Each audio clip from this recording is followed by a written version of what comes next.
Congratulations po sa mga bagong nakaupo bilang councilor ng Davao City. Hinanap ka nga doon, Neng, eh. Wala nga ako eh. Sabi kasi ko, busy nandoon ako. yata yung sa Maguindanao, eh. Mabuti hindi siya nabako doon, Rose. Ay ko, Oo nga. Kaya, sa sexing yun, hindi mababako yun, eh. kaya binabati po namin kayong lahat dito sa Davao City at sa lahat ng lungsod ng dito sa Region 11. Oo. Binabati po namin lahat ng mga mayor, councilor, at saka lahat ng mga board member at siyempre gobernador at saka mga congressman. Oo. At lahat sila. Binabati po namin kayong lahat. Alam kong ang iba sa inyo ay nanonood sa aking programa.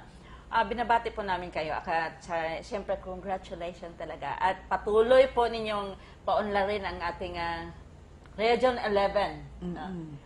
At siyempre, Ros, pag pinag-usapan ng Region 11, kasi si Governor Malangyaon at saka si Governor Chongki Oy, nung nag-speech lang, dalawa. Sa Combal, Chongki. Sa Combal at saka sa talagang pinapasalamatan nila ang ating DPWH. Ano masasabi mo doon? Pag sinabi mong DPWH, napakahusay ng ating mga projects ng DPWH, lalong-lalo na sa Davao Oriental, napakarami ng project dyan. Ang pagkakaalam ko almost complete. About 98% na ang completion nitong Boston Road. Yung pinakamalaking project dyan ng ating dating Pangulong Arroyo na tinatawag na SONA Project, halos lahat ng mga SONA Project on the dot na nakumpleto ng ating regional office dito sa Region 11. Walang nabinbin Napakaganda. Lalong-lalo na yung makikita mo siguro pag mag-travel ka ngayon patungo sa Davao Oriental, napaikli yata ang oras ng travel Dahil sa napakaganda na ng roads at saka hindi lamang yan, napakarami pa ng mga road opening nila na ginawa para sa Davao Oriental. Kaya nga nagpapasalamat si Governor Cora Malanyao. Napakinggan namin yung kanyang speech at meron pa siyang sinulat kay Director Ali na gratitude. Talaga nagpapasalamat sila sa ginawang mahusay na implementation ng ating DPWH, lalong-lalo na sa coastal roads sa Davao Oriental. At saka yung sinabi ni Governor na kasing-kasing ko, kaugmaon mo? Ano ba yun? Ay, hindi ko masyado yung Bisaya, kasing-kasing mo. Kasing-kasing ko, kaugmaan mo? Ayun, yun yata, yun nasa news. At saka yung sinabi niya sa speech, pakikinggan natin ang kanyang speech doon. At hindi ko masyado, yung napakalalim ng nila doon sa Davao Oriental. At alam mo, Rose, nakunan natin yung nung pinalakad lahat sila yung mga mula sa board member, yung mga congressman, yung mga mayor doon, no? At bago nag-speech. At kumanta pa si Governor Cora Malanyao, no? Talagang, sabi niya, first time daw niyang kumanta. Napakanta siya sa kanyang speech. So, talagang nakakatuwa dahil makikita mo talaga, Pilipiniana yung damit niya, makikita mo talaga sa kanyang aura, talagang may, talaga siya, may dating.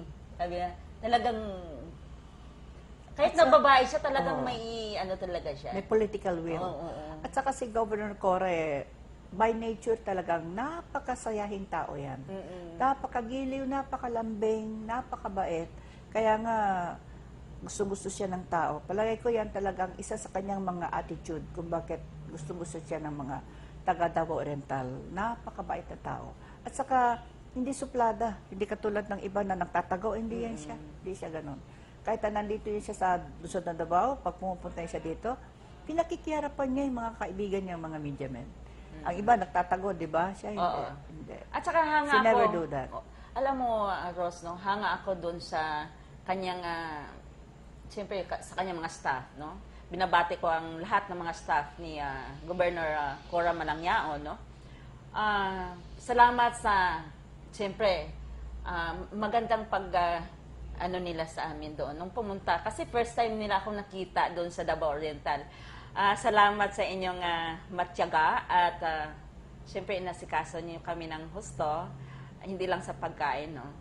Talagang maganda ang pag-aasikaso nila doon. Salamat sa inyo, lalong-lalo na si yung nila sa media, si Ferdy, no?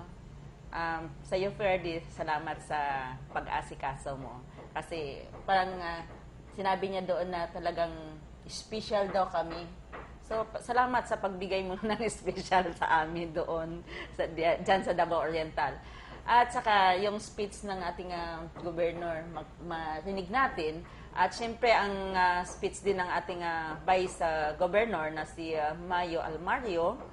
At sa lahat ng mga tagapagsalita doon na Ross, makikita natin mamaya sa BTR. At sa kanyang mga proyekto na talagang marami pa siyang maplano. Hindi lang mapuputol yung plano niya. Talagang malawak ang kanyang, siyempre naging city. Nung umupo si gobernador, talagang naging city yung Mati. Sa tingin mo, Ross, ano mo sa Mati, Davao Oriental? Nagbo-boom ang lugar na ito at saka patuloy na namang magbo-boom yan dahil sa napakaganda at mahusay na pamamalakat ng ating governor na si Cora. Alam mo, kahit na nandito yan, nung siya ay city councilor, napakasipag ng babaeng yan. Hindi lamang iisa o dalawang ordinansa ang kanyang ipinasa. Kaya sure tayo, siguradong sigurado na sa kanyang kapanahunan ngayon, sa Davao Oriental, talagang nakakatiyak tayo na napakaganda rin ng kanyang pamamalakad. Well-known talaga si Cora dito sa Davao City. So, dahil sa tagaroon siya sa Davao Oriental, doon siya tumakbo, talagang nandoon yung kanyang future. Lalong gumanda ang future ng ating Davao Oriental dahil sa mahusay na pamamalakad ni Governor Cora. Kaya, Cor, balik ka dito magkita tayo. Saka huwag kang mag-alala, yung cellphone mo, hindi ko talaga binibigay. As instructed, hindi ko binibigay sa iba. Binigyan ka pala ni Gobernador ng Mahirap. cellphone? Mahirap kasing ibibigay sa iba. Lalo nangako tayo na hindi mo ibibigay sa iba yun, di ba? Oo. Mahirap. Hindi, pag binigay kasi daw sa Ross, talagang alagaan mo yun. Kasi heartily given yun Oo. Kailangan talagang, parang sa akin Rosa, kahit na lumang-luma na yung sandal na talagang, nung ibinigay sa akin talaga na ginagamit ko araw-araw, pag luma na yun, tinatago ko lang yun, Rose, kasi sabi nila, hingin ko yan, hindi pwede. Kasi siyempre bigay yun sa akin, talagang, May sentimental oo. value. Kaya, ganun din sa'yo. Sa lahat, siyempre, sa ating mayor doon sa Manikling, no? Bagong mayor yan ngayon, vice mayor before, si Edgar sa Ulon. No? Siya na ang naging mayor ngayon. Oo. Congratulations. At saka, doon mo matatagpuan sa Manikling San Isidro, yung buong ng Bonsai Mountain, Rose, sa Davao Oriental. Ayun yung binanggit mo na Bonsai Mountain. Oo. Pag sinabi mong bonsai, maliit cute. Oo. Di ba? Talagang doon mo makikita sa Davao Oriental. Ganon At saka hangang-hanga ako kahit na sa mga kakakilala ko mga foreigner, Oo. nagtatanong sila, sabi ko, Mindanao. Pag sinabi mo Mindanao, natatakot sila. Sabi ko, hindi nakakatakot po ang Mindanao. May party dito sa Mindanao na talagang maganda. At saka lalo-lalo na ng mga beaches natin. Oo. At siyempre, yung mga mountain natin, mga nature natin. Pinagmalaki ko yan. Sabi ko, i-open ninyo yung Mati Davao Oriental na website. Makikita nyo doon ang mga magandang tanawin sa dagat, lalong-lalo yung Sigsag Road, Oo. na makikita mo talaga, matatanaw mo doon, makikita mo talaga ang ganda ng, yung sa Badas, makikita mo, from Badas talaga, makikita mo yung dagat, napakaganda, Ros. At Inganyo. saka hindi lamang yan ang scenery na makikita mo kung along the way papunta ka ng Davao Oriental, napakarami pang mga bagay-bagay. At hindi lamang yung kanilang Sigsag Road, kundi palagay ko marami ding mga waterfalls doon Oo. At saka napakarami ding mga tourism spot na talaga makikita ninyo.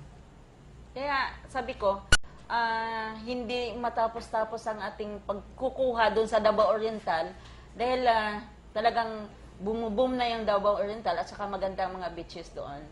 Lalong-lalo yung mga mountain nila. At saka talagang nainganyo ko. Gusto ko ka talaga mahipo yung tinatawag nilang bonsai. Hindi yung artificial bonsai natin dito, Ross. Talagang more than 100 years na ang edad na yan. Ang liliit talagang Kasi tawag natin bonsai talagang